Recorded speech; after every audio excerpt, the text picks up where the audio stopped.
Barbara Haebig, and I was born December 3rd, 1847 in Baden, Germany, to Fredling and Barbara Deschler.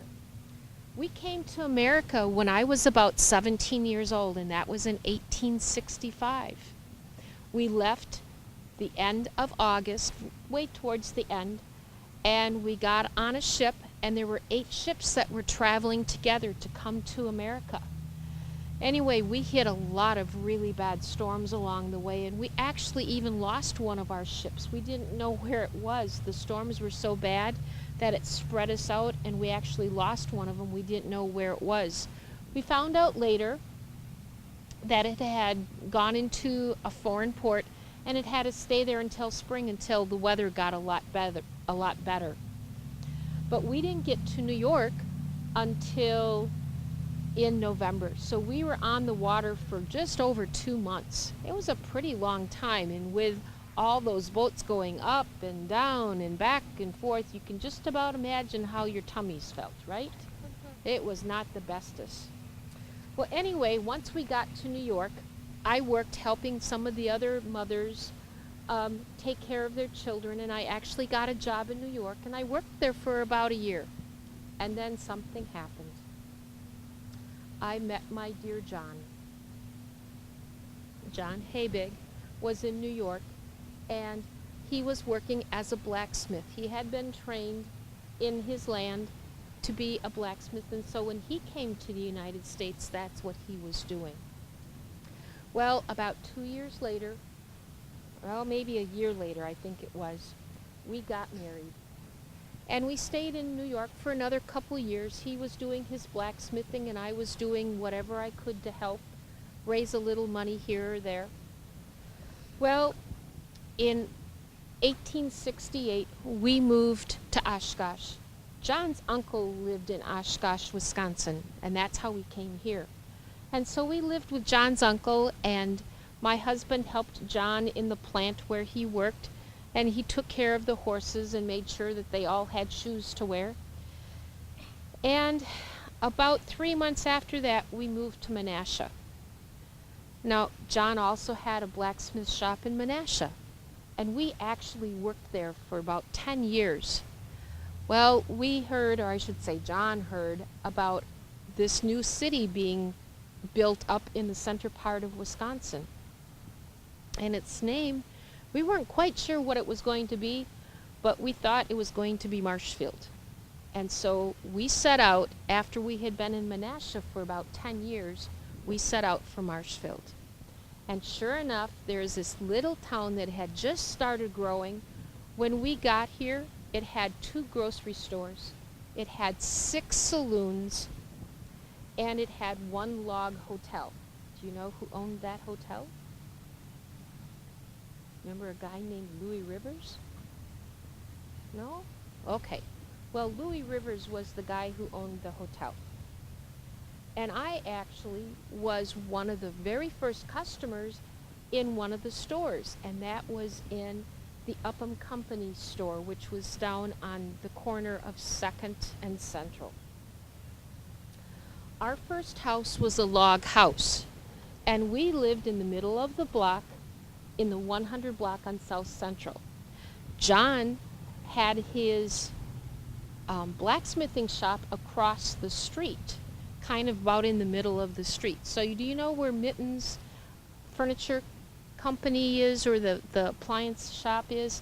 Okay, so you go across Central and go into the middle of that block, and that's where John had his blacksmith shop. Well, we sold the blacksmith shop in December of 1883, and we sold it to a guy called Michael and his wife Johanna Berg. And then we moved down to 227 South Central, and that actually became, when they renumbered the streets, that actually is now 213. So if you go down Central Avenue and you find where 213 is, that's where John had his second blacksmith shop. Well, John was a hard worker. He worked very hard in the blacksmith shop, but he also had a lot of friends downtown. There was Herman Pankow. and he ran the hotel just down the block. And there was John Girk. John was a furniture dealer. And do you know what else furniture dealers did back then? They made furniture, but what else did they do? They also made coffins, so they were also the undertakers in town too. And then there was John Schauer. He later became the city treasurer. And then Frank Kramer, he was the first merchant in Hewitt. Otto Christner, he was one of my friends. He was the tinsmith, and I'm going to tell you what Otto did for me in just a couple minutes. And then some of the other guys that were friends of my husband's was Henry Moldenhauer, Charles Shellpapper, and Richard Wolfe. Well, needless to say, they all had something in common. They all liked music.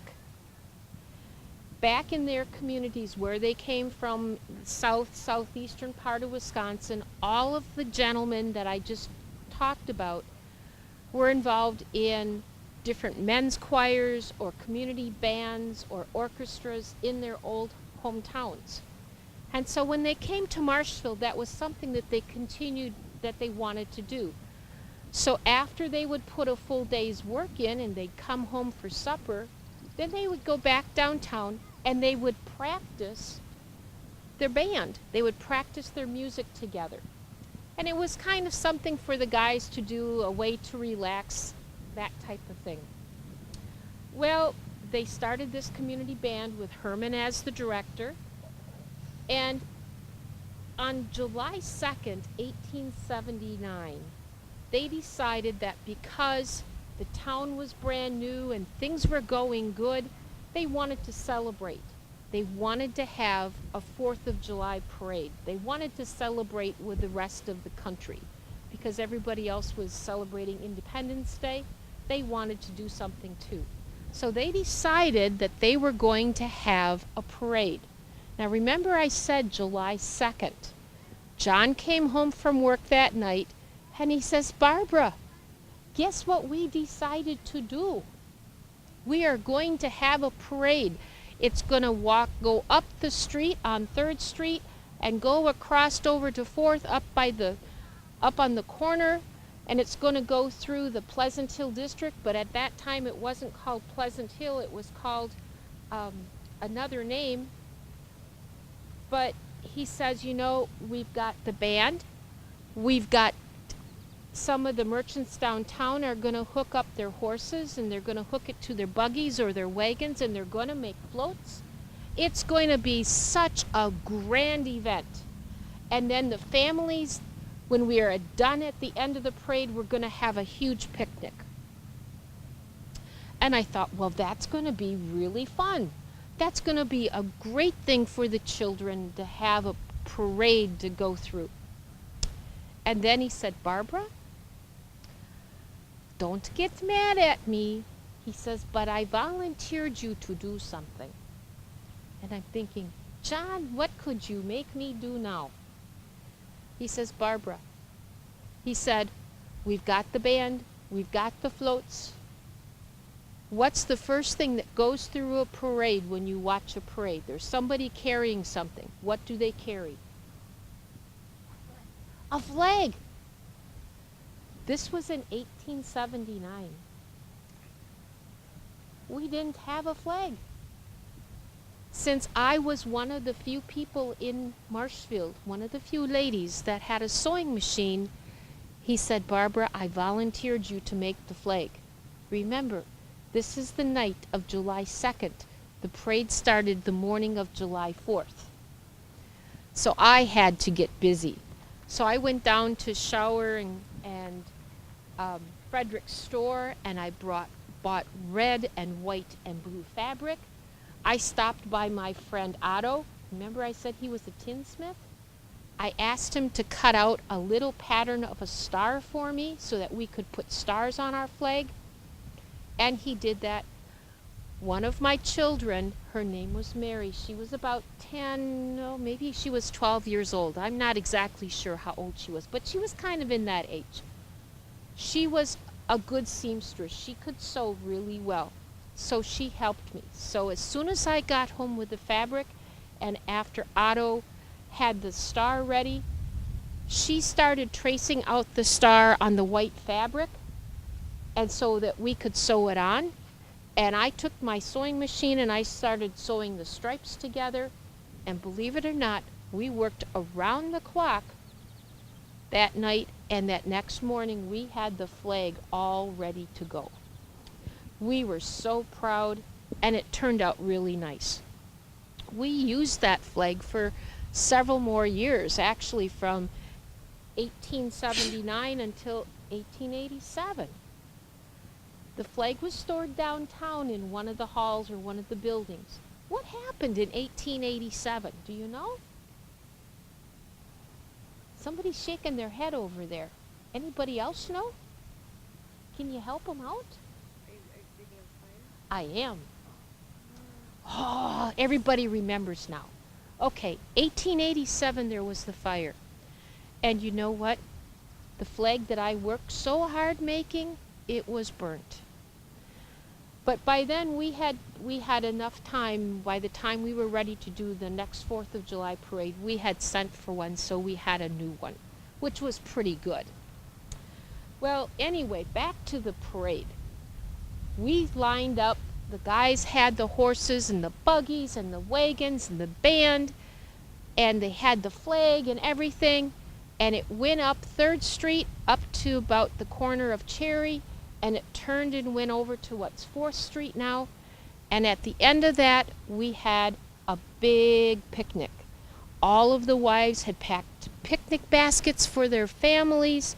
The kids marched along and skipped along with the parade going up the hill. It was such a sight to behold. Well, needless to say, there were lots of things that were going on. Oh, before I forget, I have to show this to you. This is what the flag looked like that I made for the 4th of July in 1879. Notice it looks a little bit different. It's missing a few stars, isn't it? Yeah, but this is what it actually looked like. It had that many stars on it. Okay, so they did the band, they had the parade and everything. It was a good time. I can also remember a few of the neighbors that we had back then. We had Mr. and Mrs. William Ball. They lived just across the street and to the north of us. There was Mr. and Mrs. Andrew Thebe. They were there on the same block. And then there was also the Simon Flume family. Does anybody know what Simon did? Do you remember? He had a harness shop. And of course, having a blacksmith shop, we take care of the horses' what? Their feet, right? Because we make shoes for their feet.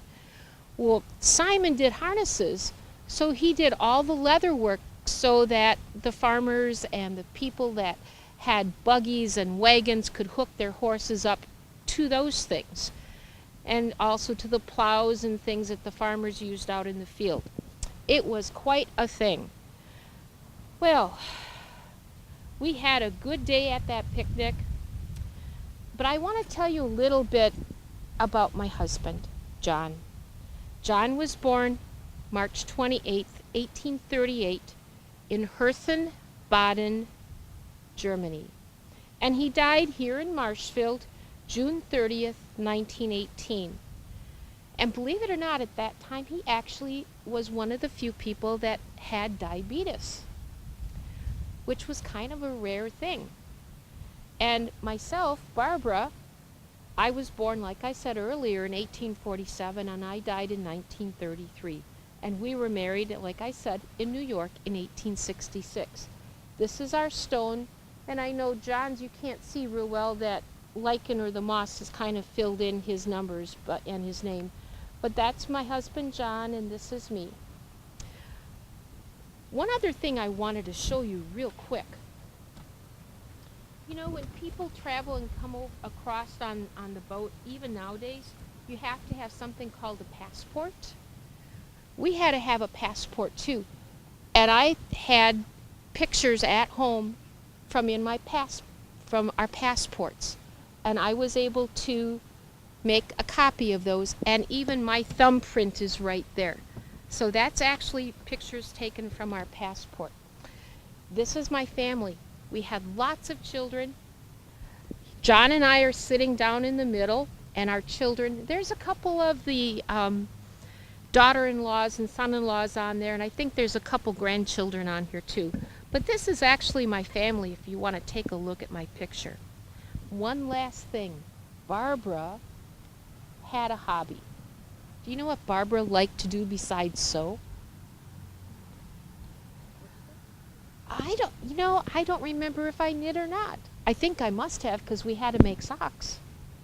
But one of the other things that I liked doing was baking. I made some of the best cookies in Marshfield. And I made some for you guys today. So do I have any takers on trying my cookies? All right. I didn't think there'd be too many people that would pass me up.